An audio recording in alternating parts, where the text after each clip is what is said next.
Hey, did you know that Neural DSP released a new plugin? Well, I sure as hell did, because it seems like every guitar player that I follow on social media either made presets for it or did a demo. Neural DSP plugins tend to be well received in general, but Archetype Gojira seems to have made more of a splash than usual. Figuring I was as much a fan of Gojira's tone as the next guy, I decided to see what all the fuss was about, and to check, of course, if it could do anything that, say, Helix couldn't. You can imagine then my surprise when, after a notably short tone matching session, I could no longer tell the difference between an Archetype Gojira hot amp and a Helix native badonk with a high shelf after it. But I have fallen victim to hubris before, and done tone matches I've been confident in, only to have people point out differences I hadn't noticed. So before I jump to any conclusions, I'm going to ask you all to check my work. Let's do a comparison.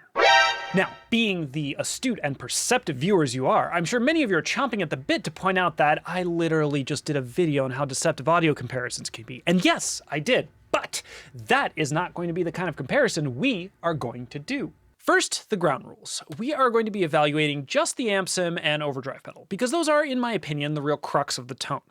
We are going to be comparing the Archetype Gojira hot amp and OD pedal with Helix native and the aforementioned high shelf EQ, badonk amp, and a stupor OD. Both plugins are going to be fed with a dry DI and run into an ML Sound Labs IR. Now, you could say that the bespoke Archetype IRs are part of the appeal, and I won't argue that. They're easily adjustable and they sound good. But amp sims have custom IR loaders for a reason, so I don't consider this out of bounds. Now, here's the twist.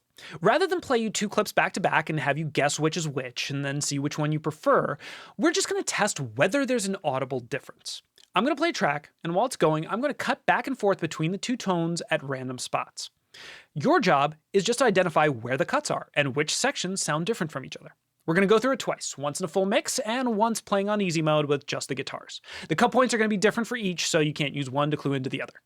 Ready?